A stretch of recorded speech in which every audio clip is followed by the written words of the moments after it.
Have you ever felt like you've been living someone else's life for so long that you forgot who you were supposed to be?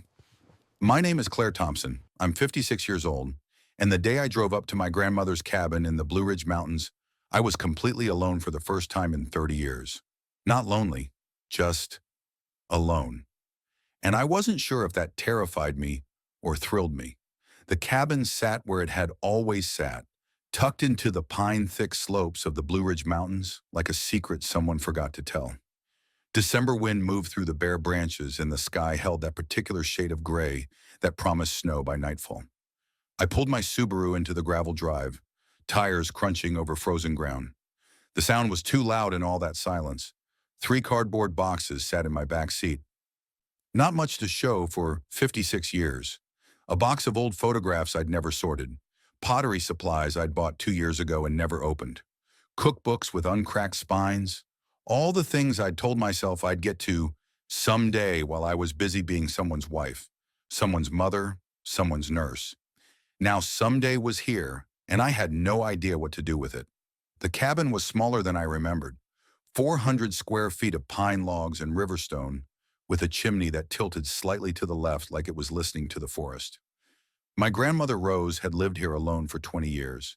20 years of waking up to this view, of drinking coffee on that sagging porch, of watching seasons turn with no one to tell about them. Had she been happy here, or just used to it? The key stuck in the lock, same as it always had. I had to jiggle it just right, turn it counterclockwise, then clockwise like some kind of secret handshake. Rose had shown me the trick when I was 12, during that one summer I'd spent here before my parents decided I was too old for grandmother visits. Inside, everything was exactly as it had been when Rose died. The county had handled her affairs. My mother, Rose's daughter, had refused to come sort through things, claiming the cabin held too many memories. So it had fallen to me. The fireplace dominated the main room, built from river stones Rose and my grandfather had collected before he died. I'd never met him. Heart attack at 43, back when my mother was still in high school. Rose had lived another 48 years without him, 48 years alone. Rose's reading glasses still sat on the side table, folded atop a book about wildflowers. Her coffee mug, the one that said "World's Best Grandma" that I'd given her when I was 9, sat beside the sink. It looked like she'd just stepped out for a walk. I moved to the window that faced the valley. The view was breathtaking. Endless mountains folding into each other like waves frozen mid-crash. Everything dressed in winter white. Rose had stood at this window every morning for 2 decades. What had she thought about? What dreams had she let go of? What regrets had she carried? I pressed my forehead against the cold glass and let myself cry for the first time in 3 months. The first 2 days at the cabin passed quietly. December 16th and 17th. I marked them on Rose's wall calendar, a habit from my nursing days. I unpacked my boxes, set up my bed in Rose's old room, trying not to think about how the mattress sagged in the exact same spot where she must have slept. I stocked the kitchen with groceries from the tiny market in town, 12 miles down a winding mountain road. I didn't call my children. Jennifer was 32 now, living in Seattle with a life I barely recognized. We hadn't spoken in 6 months, not since the fight where she'd told me I needed to stop trying to fix everything and let her breathe. Michael was 29, somewhere in Denver doing something with computers. He'd stopped answering my calls after I'd criticized his last girlfriend. That was 8 months ago. My husband David had been dead for 3 years. Pancreatic cancer, 5 years from diagnosis to funeral. I'd retired from the hospital to care for him full-time. Left 30 years of labor and delivery nursing behind without a second thought. And then he was gone, and the kids were gone, and I was just unnecessary. So I'd come to Rose's cabin to figure out what came next. On the evening of December 18th, the blizzard hit. I woke to the sound of wind screaming through the pines. Snow battered the windows in horizontal waves. The cabin groaned and settled like a ship in rough seas. 3 a.m. The fire had burned down to coals. I got up to add more wood, wrapping Rose's old quilt around my shoulders. The cold bit through immediately. I was halfway to the fireplace when I heard it. Scratch, scratch, scratch, pause, scratch, scratch. It was coming from the front door. My first thought was a branch, broken loose in the wind, but the rhythm was too deliberate, too intentional. I grabbed the fireplace poker and moved toward the door. Check before you open. Assess the situation. Don't assume. I flipped on the porch light and cracked the door open 6 inches. What I saw made me forget to breathe. A husky, female, maybe 6 years old. White and gray coat matted with blood and ice. She was collapsed against the doorframe, her eyes the color of winter sky, impossibly vivid even in the dim light, fixed on my face with an intensity that felt almost human. She tried to stand when she saw me, failed, collapsed again with a sound that was half whimper, half sigh, like she'd been holding on by pure will, and now that someone had found her, she could finally let go. "Oh my God," I breathed. Okay, okay, sweetheart, I've got you." I dropped the poker and knelt beside her. Nursing instincts took over. I ran my hands over her body, checking for injuries, cataloging damage. Deep gashes along her right side. Claw marks, maybe, or barbed wire. Hard to tell under all the blood and ice, but it was the other wounds that made my stomach turn. Cigarette burns. 3 of them. Perfect circles along her rib cage. And older scars. Surgical scars. Well healed. Professional. This dog had been loved once. Cared for by someone who could afford a good vet. I checked her collar. Old leather, worn soft but recently conditioned, oiled. Someone had been maintaining this. A single metal tag hung from it, engraved with one word, Luna. On the back, smaller letters, if found, return to Walt. No phone number, no address. I turned the collar to examine the inside. There, barely visible, were faded words stitched into the leather. Good girl finds help. Good girl saves Walt. It looked like training commands. "Luna," I said softly. Her ear twitched. "Is that your name, sweet girl?" She looked at me with those knowing eyes, and I swear to God, I saw understanding in them. I gathered her into my arms, lighter than she should have been, and carried her inside. For the next day and a half, I became a nurse again. I cleared the kitchen table and laid out towels, filled a basin with warm water, dug through my boxes until I found the first aid kit I always traveled with. Old habit, can't break it. Luna watched me while I worked, barely flinched when I cleaned the wounds. Didn't make a sound when I applied antibiotic ointment to the burns. "Who did this to you?" I murmured, gently parting blood-matted fur. "Who burns a dog with cigarettes?" She just looked at me, like she was trying to tell me something I wasn't smart enough to understand yet. I set up a bed for her by the fireplace. Old blankets Rose had kept in the linen closet, folded into a nest. Brought her water in a shallow bowl. Softened some jerky and warm broth since I didn't have dog food. She ate, drank, then looked toward the window that faced the forest and whined. It was a sound of such pure grief that it brought tears to my eyes. "I know," I told her, settling into Rose's armchair nearby. "I know what it's like to lose someone." That first night, I meant to sleep in my bed, but every time I tried to leave the main room, Luna would struggle to her feet, shaking, barely able to stand, and try to follow me.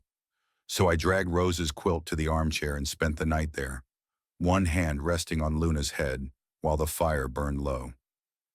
I talked to her like I hadn't talked to another living soul in months.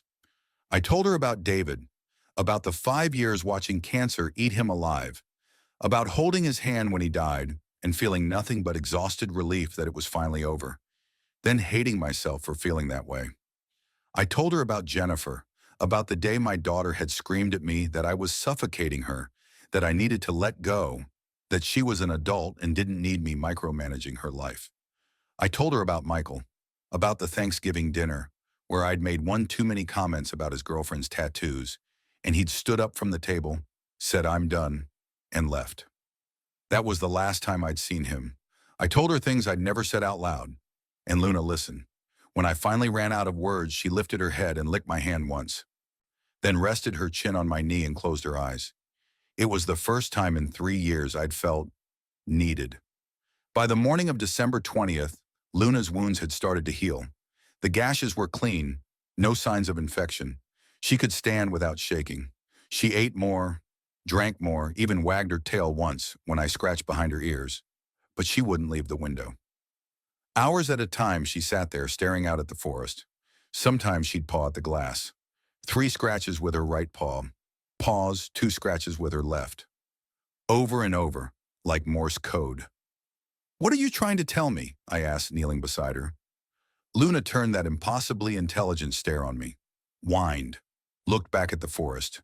Whined again. Then she stood, walked to the front door, and sat down. Looked back at me. Looked at the door. Back at me. The message was clear. Follow me. I spent the rest of that day trying to ignore it. I cleaned the cabin, organized Rose's books by color, started a grocery list, called the local vet clinic and left a message about finding an injured dog, asking if anyone had reported a husky named Luna missing. But Luna stayed at the door, waiting. That night I sat in Rose's armchair and stared at her. She stared back. "I came here to be alone," I told her. "I came here to stop caring for people, to stop being responsible for everyone else's happiness, to just be." Luna tilted her head. "Wherever you want me to go, whatever you want me to find, it's not my problem. I'm sorry someone hurt you. I'm sorry you lost Walt, whoever he is, but I can't save everyone." 30 years of nursing had taught me that lesson. It had cost me my marriage, my relationship with my kids, my sense of self. I'd made David's cancer about me, made my children's lives about me. Even my grief was about me. I couldn't do it anymore. Luna stood, walked over to my chair, rested her head on my knee and looked up at me with those winter sky eyes. And I saw it, clear as day. She wasn't asking me to save her. She was asking me to save someone else, someone who was running out of time. "Damn it," I whispered. Luna's tail wagged once. "Friends, I want to ask you something. Have you ever followed your gut into the unknown, even when every logical part of you said to stay safe? When something, or someone, needed you to be brave? Drop a comment and tell me, where are you listening from today? A quiet room? Your car? A kitchen while you're folding laundry? I'd love to know I'm not alone in this journey." I packed at dawn on December 21st. Nursing supplies, bandages, IV fluids, glucose tablets, antibiotics, thermal blankets, flares, water, protein bars, Rose's old compass, the one she'd used on her hiking trips before my grandfather died. I left a note on the kitchen table. "If found, following dog named Luna to find her owner Walt, Claire Thompson, December 21st, 2024. Then I looked at Luna, who was already waiting at the door, tail wagging. "I don't know what I'm doing," I told her. She barked once. Definitive. "Yes, you do. The forest swallowed us whole." Luna led the way with absolute confidence despite her healing wounds. She moved through the snow-laden pines like she'd walked this path 1,000 times. Maybe she had. I followed, my breath coming in white clouds, my cheeks burning from the cold. The terrain was brutal. Steep climbs, hidden ravines, fallen logs disguised under snow. Without Luna, I would have been lost in minutes. We'd been walking for an hour when Luna stopped at a pine tree and sat down, waiting. I caught up, panting. "What? What is it?" Then I saw, carved into the bark, about chest height, R+W inside a heart. The cuts were old, weathered gray, but still legible. My breath caught. R. Rose. I looked around.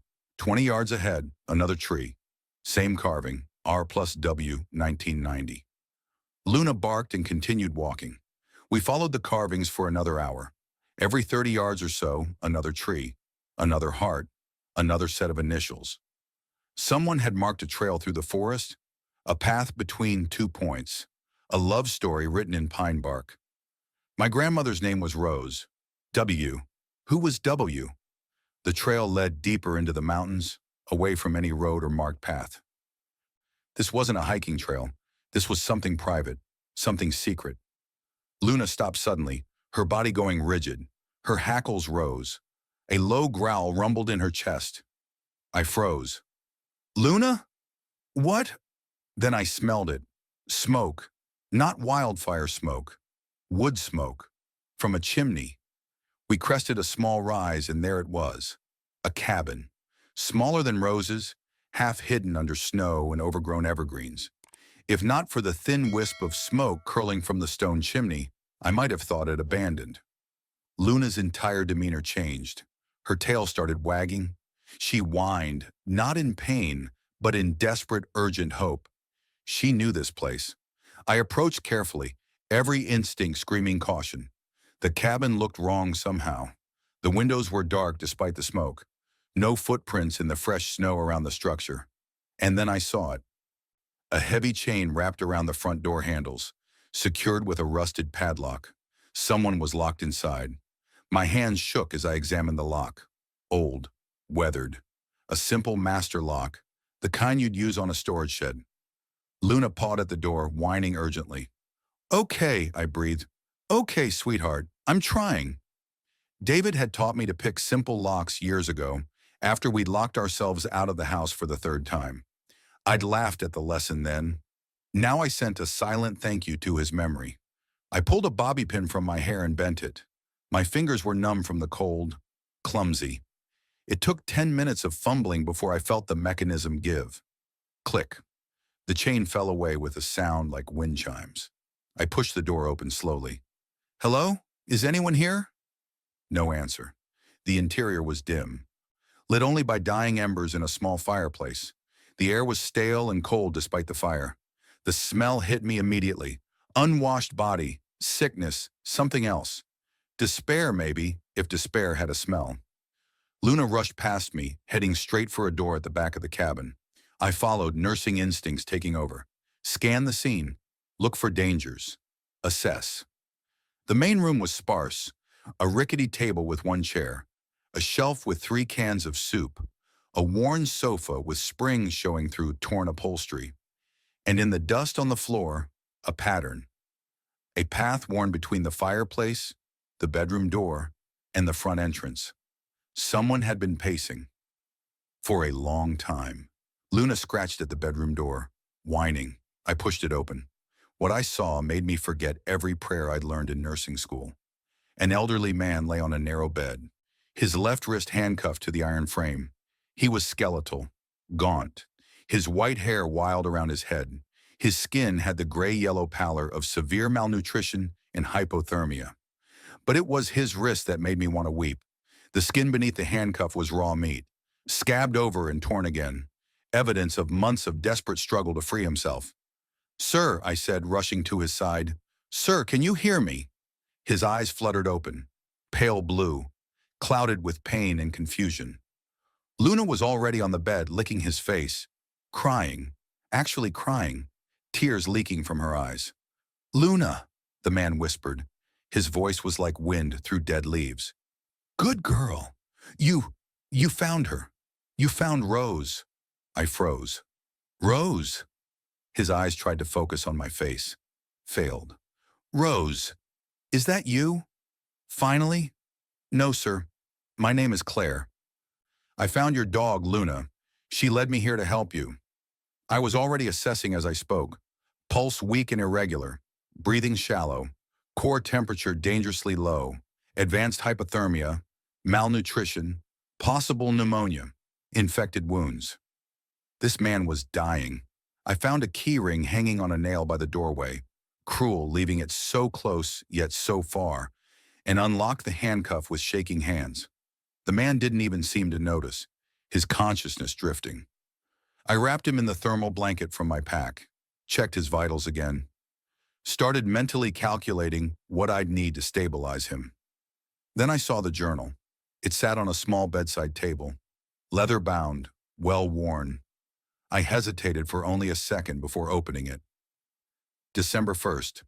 Derek came today, brought minimal supplies. Still demands I tell him where the deed is. I won't. That land belongs to Rose's family. It was our dream. I won't let him steal it. December 10th. Derek burned Luna with his cigar when she growled at him. I begged him to stop. He laughed, said she's just an animal. I hate him. I hate what my brother's son has become. December 15th, storm coming.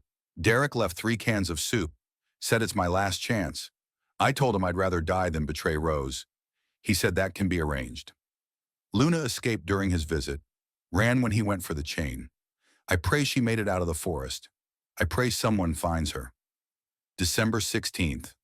So cold now. Can barely write. Fire going out. No more wood.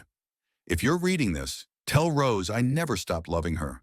Tell her I searched for 30 years. Tell her I'm sorry I didn't search harder. My hands were shaking so badly I almost dropped the journal. Derek. Nephew. Land deed. Rose's family. I flipped to the front of the journal, looking for a name. There on the inside cover, written in fading ink, property of Walter Hayes. Walter Hayes. WR+W. I pulled out my phone with trembling fingers. No service. Of course not. We were too deep in the mountains. I looked back at Walter, unconscious again, his breathing rattling in his chest. Then I looked at the journal, and I made a decision that changed everything. I started reading from the beginning.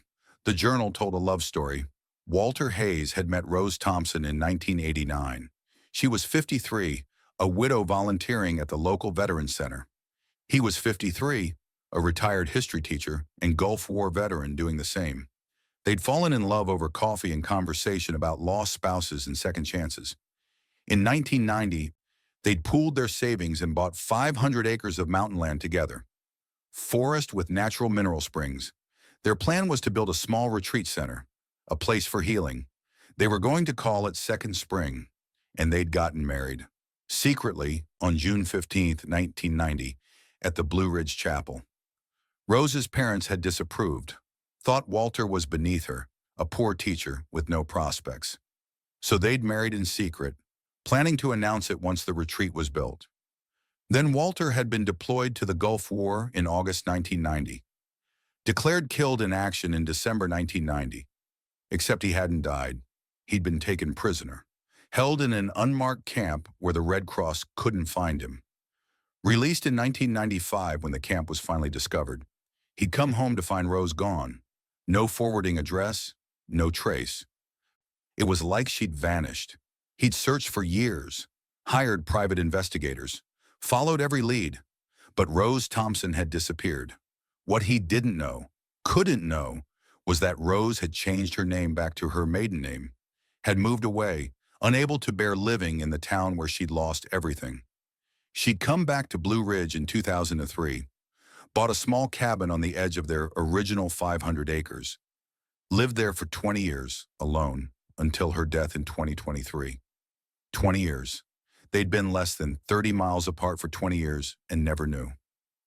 I looked at Walter's unconscious face and felt something break open in my chest. Luna whined softly, as if she could feel it too. Then I heard footsteps outside, heavy boots crunching in snow. Luna's head snapped up. Her hackles rose. A growl rumbled in her throat, low, dangerous, unlike anything I'd heard from her before. "Luna," I whispered. "What?" The front door opened. A man's voice called out, "Uncle Walt, I brought your last meal. Time to talk sense." Luna's growl became a snarl. I grabbed the fireplace poker from beside the bed and positioned myself behind the bedroom door. The footsteps came closer. A man appeared in the doorway, mid-50s, worn face, expensive winter jacket that had seen better days. He was carrying a paper bag, groceries probably, and didn't see me at first. His eyes went straight to Walter on the bed, then to the open handcuff dangling from the bed frame. His face drained of color. "How did you... Who opened?" He saw me. His mouth fell open. Luna launched herself at him with a roar. "Call her off! Call off your dog!"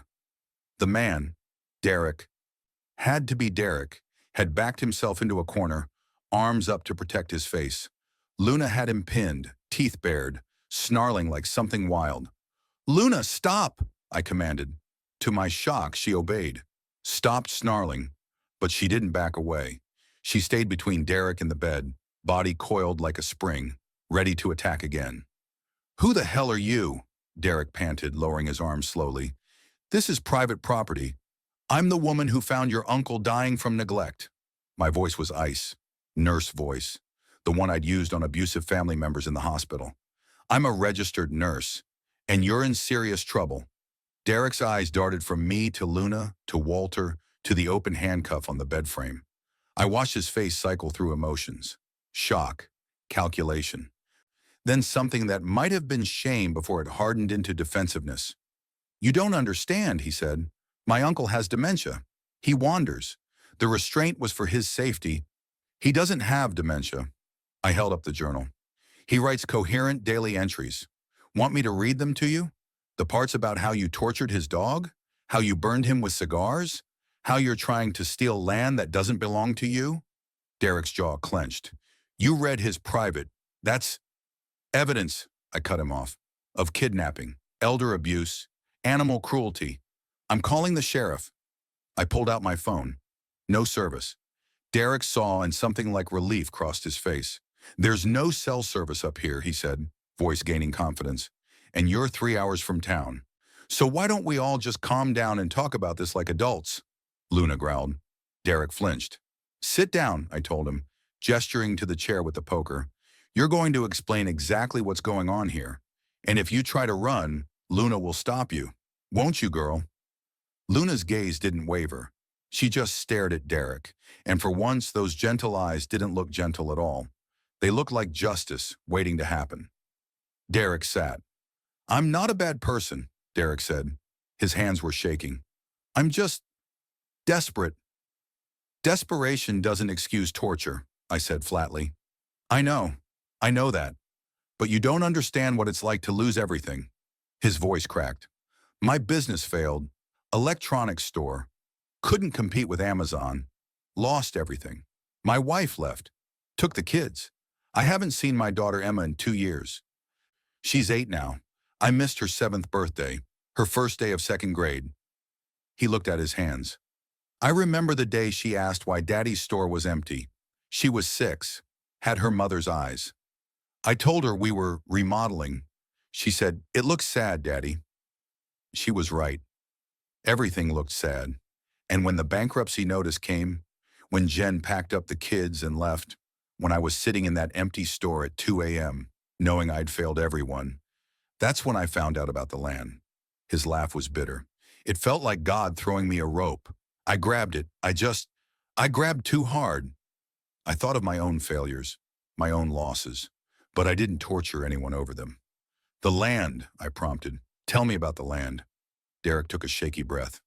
500 acres, forest with natural mineral springs. My uncle and some woman named Rose bought it together in 1990, filed a joint deed. Then Uncle Walt went to war, came back. The woman was gone. He never sold his half. Just kept it. All these years. And 6 months ago, I found out that land is worth $40 million. Resort developers want it. Wellness retreat market is booming. Natural springs are worth their weight in gold. He looked up at me. My half would be $20 million, enough to get my kids back. See Emma again. Start over. Your half. I kept my voice neutral. The land belongs to Walter and Rose, not you. Rose is dead, no heirs according to county records, so her half would revert to the state unless someone can produce the original deed. The courthouse burned in 2003, all records lost. Without the original deed, the whole thing goes to public auction. And I get nothing. Understanding dawned. So you imprisoned your uncle to force him to tell you where the deed is. Derek had the grace to look ashamed. I tried asking. He wouldn't tell me. Said it belonged to Rose's family and he'd die before betraying her. So he gestured helplessly at the handcuff. I thought if I kept him here, gave him time to think, he'd see reason. But he wouldn't break. Day after day, he just wouldn't break. You call this reason? I gestured at Walter's emaciated form. You were killing him. I brought food. I checked on him. 3 cans of soup for a week in freezing temperatures with infected wounds. That's not care. That's murder. Derek put his head in his hands. I know. God help me, I know. I'd already gone too far. If I let him go, he'd turn me in. I'd go to prison. Lose any chance of seeing my kids again. So I just kept going. Kept hoping he'd break. Silence fell, broken only by Walter's labored breathing and the wind outside. I looked at this broken man, this desperate, pathetic man who'd chosen cruelty over courage, and I saw myself. Not the torture, not the kidnapping, but the desperation. The feeling of being so lost that any path forward seemed justified. I'd pushed my children away trying to control them, suffocated them with love that was really fear, made their lives about my need to feel necessary instead of actually listening to what they needed. Derek had taken it further, much further, but the root was the same: fear of being unnecessary, fear of not mattering. Rose Thompson was my grandmother, I said quietly. Derek's head snapped up. What? Rose Thompson. The woman who owned half this land with your uncle. She was my grandmother. She died last year, left me her cabin. The color drained from Derek's face. Then you... The land, half of it is mine, by inheritance. I let that sink in. Which means you tortured your uncle and his dog for land that partially belongs to me. How's that for irony? Derek looked like he might be sick.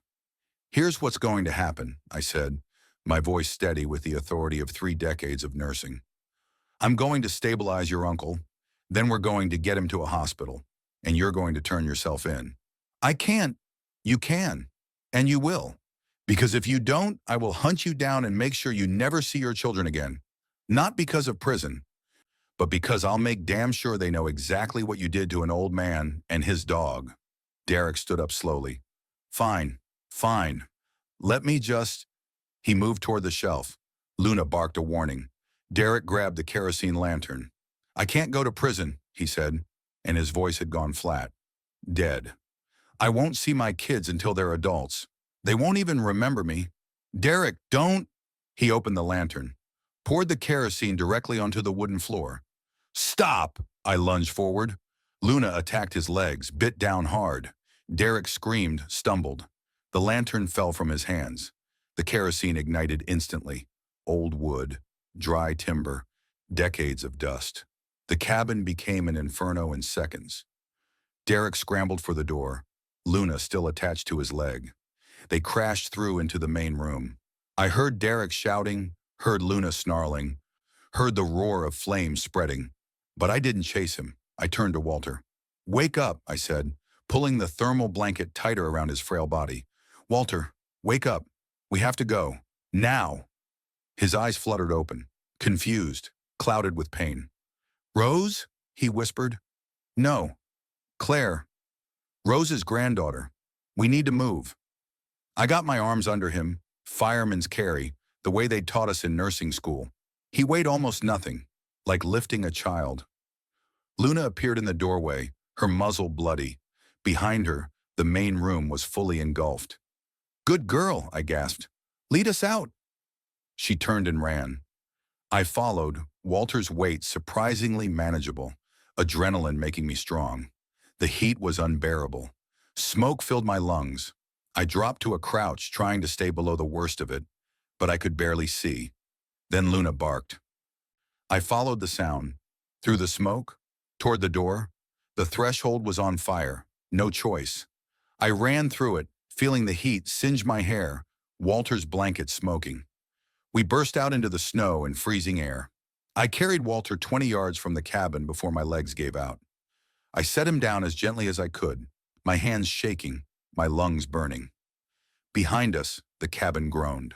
The sound of wood splitting, beams falling. Derek was on his knees in the snow, 30 feet away, beating at his jacket where embers had caught.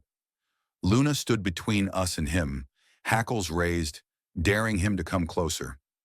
Walter's hand found mine. The deed, he whispered, voice barely audible. Metal box, under the floorboards, bedroom. Rose wanted her family. I looked at the inferno.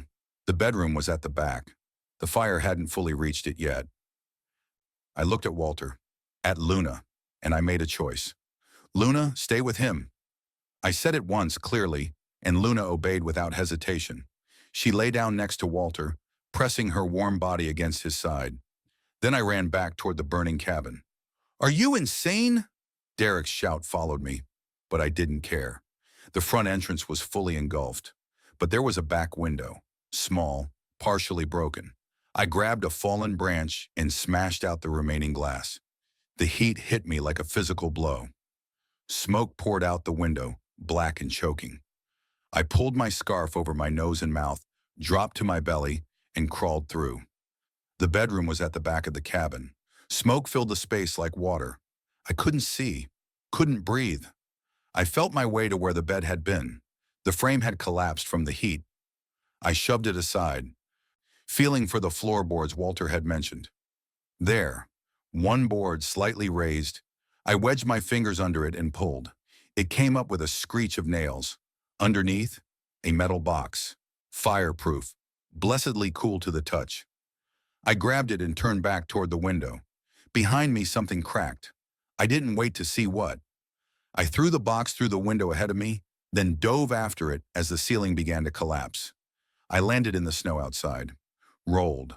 The box was 2 feet away. I grabbed it and crawled away from the cabin just as the bedroom ceiling gave way with a roar. Luna was immediately beside me, licking my face, whining. "I'm okay," I gasped. "I'm okay, girl." The cabin was gone, fully collapsed now, just a pile of burning timber and ash. Derek sat in the snow, staring at the destruction.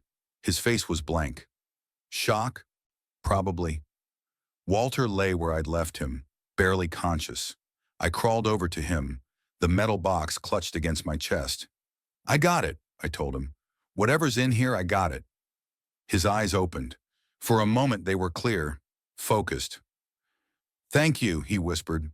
"Rose would have liked you." Then his eyes closed again, and his breathing became so shallow I could barely see his chest move. I pulled out my phone with shaking hands. Still no service. We were miles from help. Walter was dying. Derek was in shock, and night was falling fast. I looked at Luna, who was watching me with those winter sky eyes. "What now?" I asked her. She stood, trotted a few yards into the forest and looked back. "Follow me, of course," because that's what I'd been doing all along. "Lead the way, girl." Friends, have you ever had to trust something you couldn't explain? A gut feeling? An instinct that defied logic?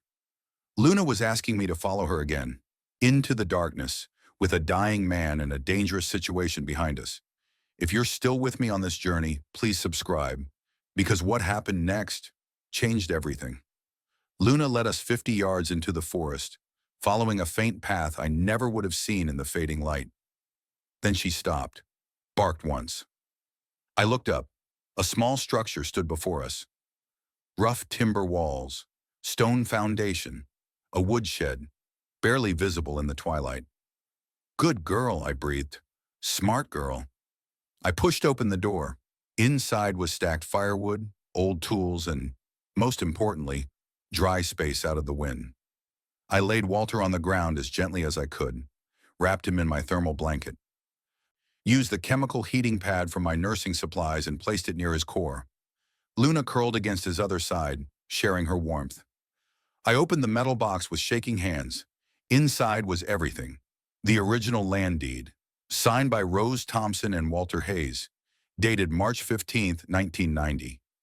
A marriage certificate, June 15, 1990, Blue Ridge Chapel, letters, dozens of them, tied with a faded ribbon, photographs, Rose and Walter young and smiling, his arm around her waist, her hand showing a simple engagement ring, and at the bottom, wrapped in tissue paper, Rose's wedding ring, a small gold band with a single diamond.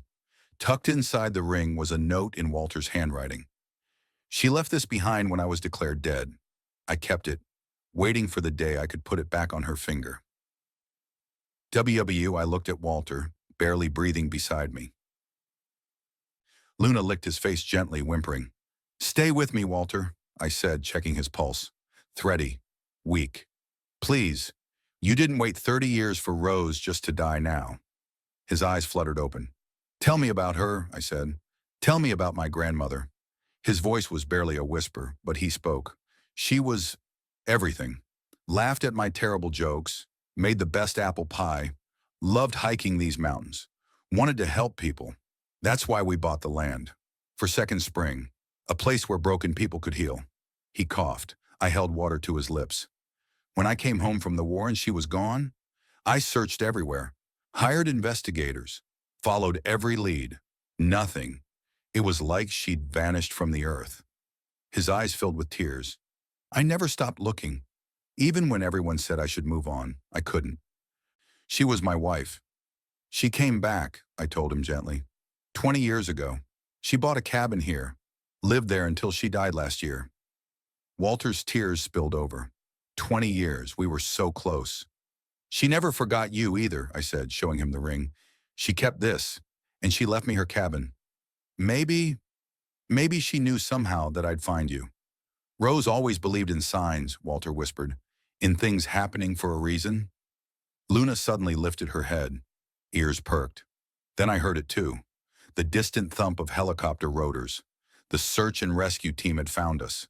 The helicopter descended into the clearing where the cabin had stood, its searchlight cutting through the darkness. 2 medics jumped out before the skids fully touched ground. "Over here!" I shouted, waving my arms. They rushed toward us with practiced efficiency. One immediately knelt beside Walter, checking vitals, while the other radioed for additional support.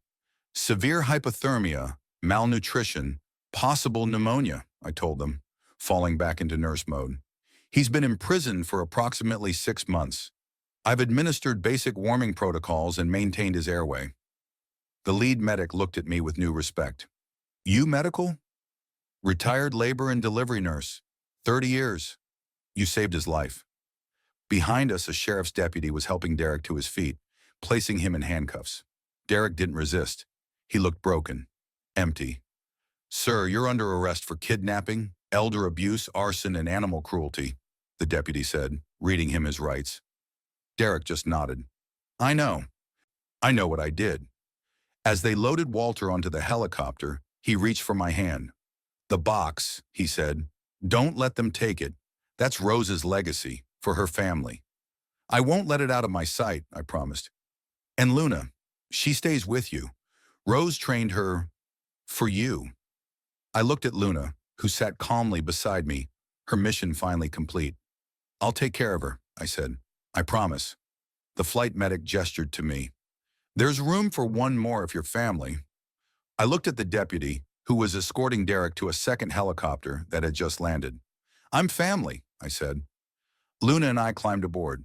Pine Ridge Regional Medical Center was a small hospital, but they handled Walter's case with expert care. By the time I'd given my statement to the sheriff and completed the necessary paperwork, it was nearly midnight. The doctor found me in the waiting room, Luna at my feet.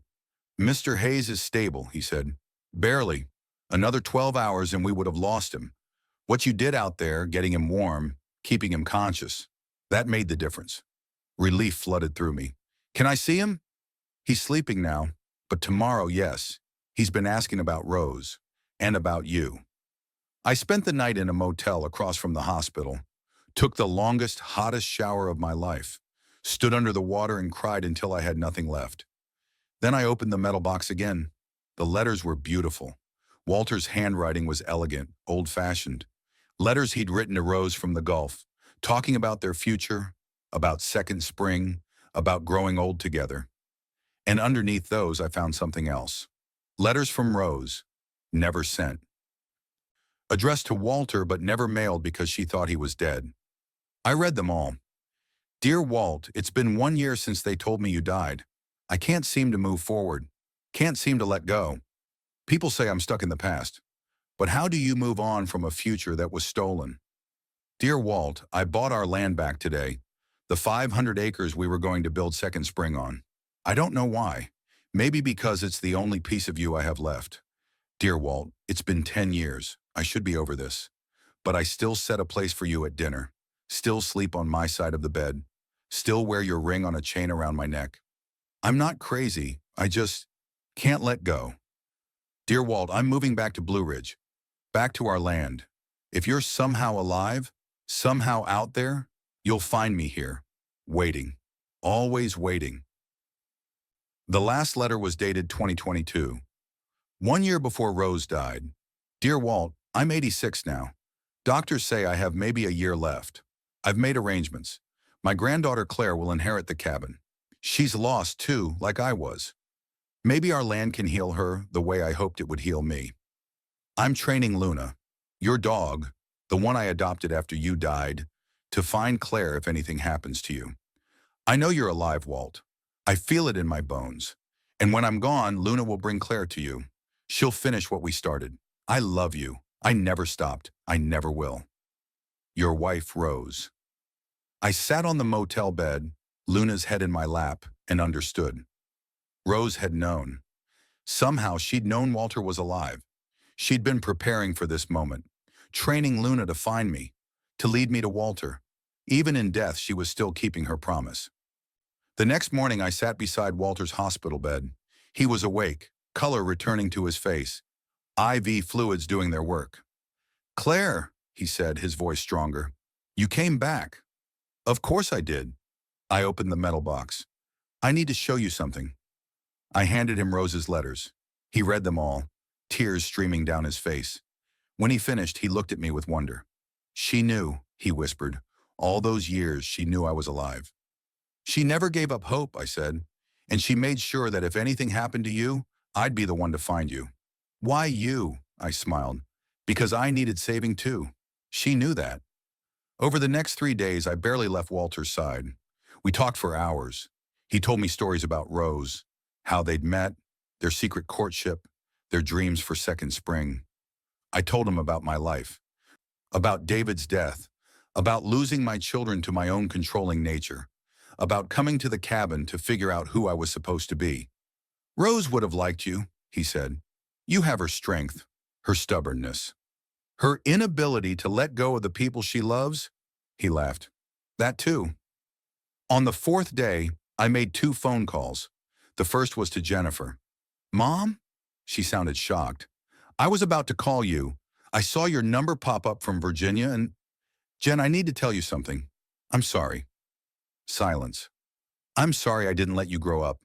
I'm sorry I tried to fix everything. I'm sorry I made you feel suffocated instead of supported.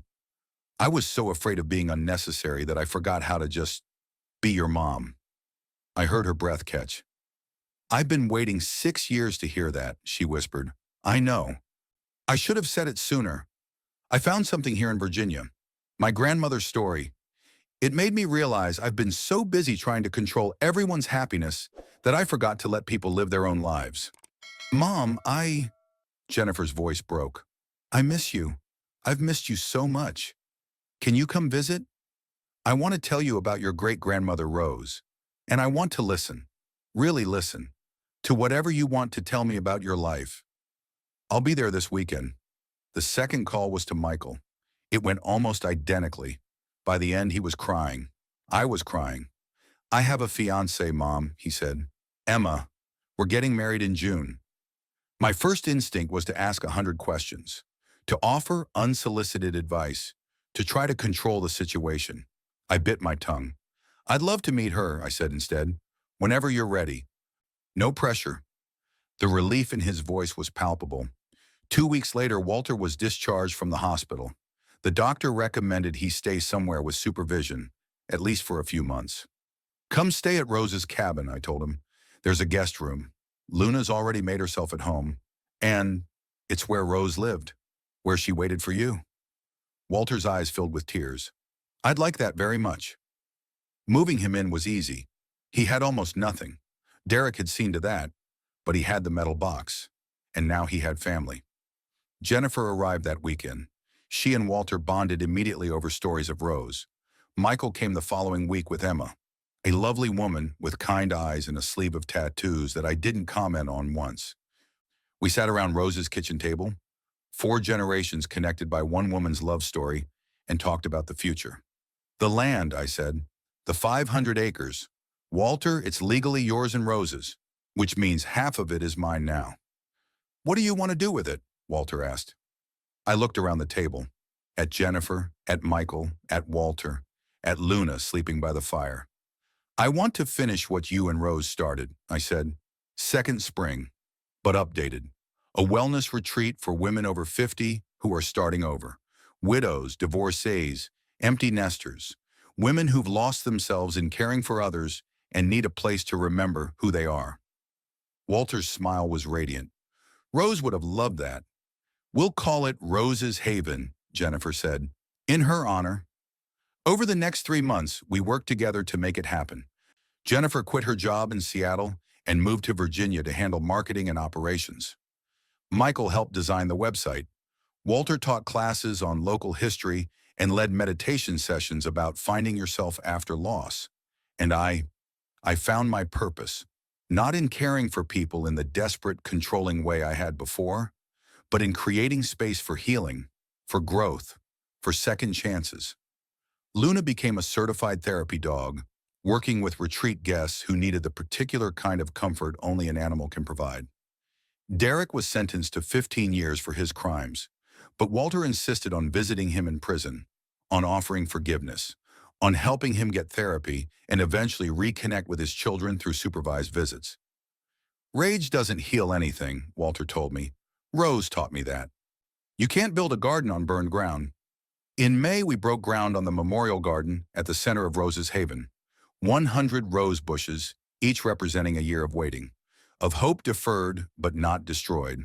At the center, we placed a stone bench engraved with simple words, Rose and Walter Hayes. Love waits. The dedication ceremony was small, just family and a few people from town who remembered Rose and Walter's story. I stood at the podium, looking out at the faces gathered in the garden. My grandmother Rose lived in a cabin in these mountains for 20 years, I began. I thought she was lonely. I thought she'd given up on life. I was wrong. I looked at Walter, sitting in the front row, Luna at his feet. She was tending a garden. She was keeping a promise. She was waiting for love to come home. And even though she didn't live to see it, she made sure it happened. She sent Luna to find me. She left the deed where Walter could protect it. She created a path for all of us to find each other. I gestured to the garden around us. This garden isn't just for Rose. It's for every woman who's ever felt lost, alone, forgotten. You're not. You never were. The winter doesn't last forever. Spring always comes. You just have to survive long enough to see it bloom. After the ceremony, Walter asked if he could have a moment alone at the bench. We all stepped back, giving him space. He reached into his pocket and pulled out 2 rings, the wedding band Rose had left behind, and his own, which he'd kept all these years. He placed Rose's ring on the bench, then he placed his beside it. Rose Ellen Thompson Hayes, he said, his voice carrying across the quiet garden. I'm 78 years old. I waited 34 years to say this in front of witnesses. You were my wife. You are my wife. And I will spend whatever time I have left making sure the world knows you were loved, deeply, forever, and beyond death. He pulled a folded piece of paper from his pocket, the vows he'd written in 1990 for a wedding that never happened. He read them aloud, his voice breaking. When he finished, Luna stood, walked to the edge of the garden, and howled. It wasn't a sad sound. It was beautiful, haunting, like a song, like she was singing for Rose. We all stood there crying as Luna's voice echoed through the mountains, saying goodbye, saying thank you, saying the winter was finally over. As Luna's howl faded, she began to dig at a specific spot at the garden's edge. Luna. No, I started, but Walter held up a hand. Let her. Luna dug carefully, deliberately. After a moment, she uncovered something, a small waterproof box. I opened it with shaking hands. Inside was a letter in Rose's handwriting, addressed to whoever finds this. I read it aloud. If you're reading this, I'm gone, but if Luna led you here, then my plan worked. Walter is alive. I never stopped hoping. I planted this garden in 2022 when I knew I was dying. Each rose represents a year I waited. I trained Luna to find my granddaughter Claire because Claire understands loss.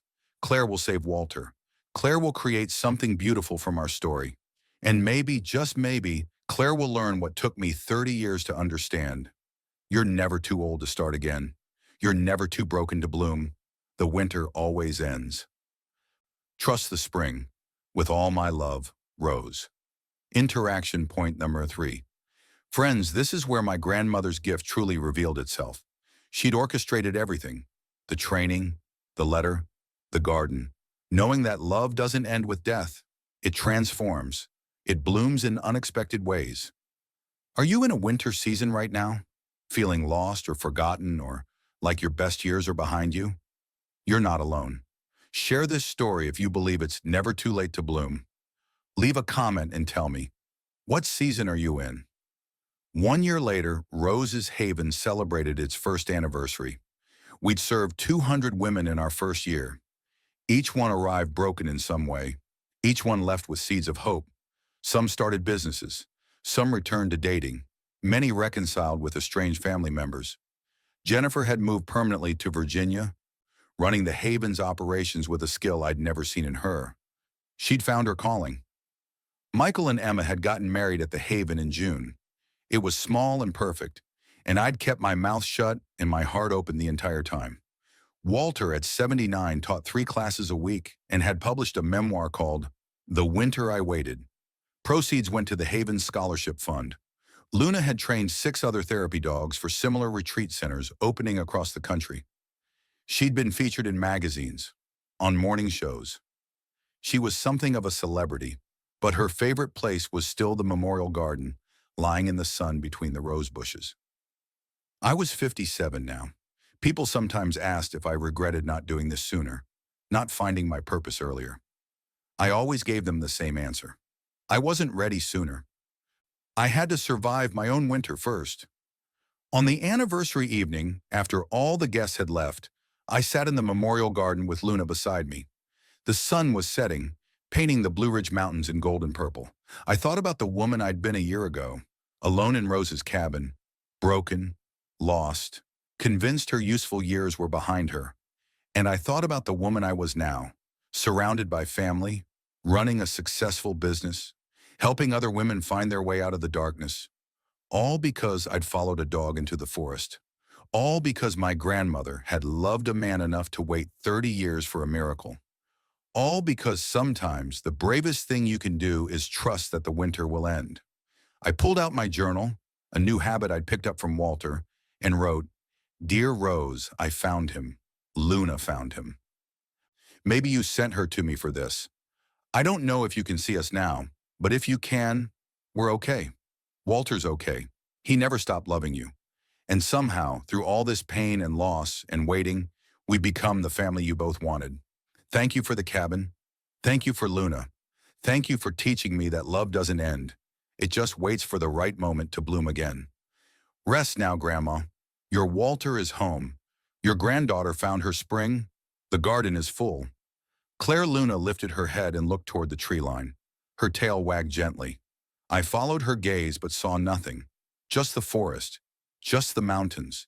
Just the fading light. But Luna saw something. I was sure of it. Maybe it was just a deer, or a bird, or maybe, just maybe, it was a woman with kind eyes and a patient smile, checking on the garden she'd planted, making sure the people she'd loved were finally okay. Thank you, Rose, I whispered.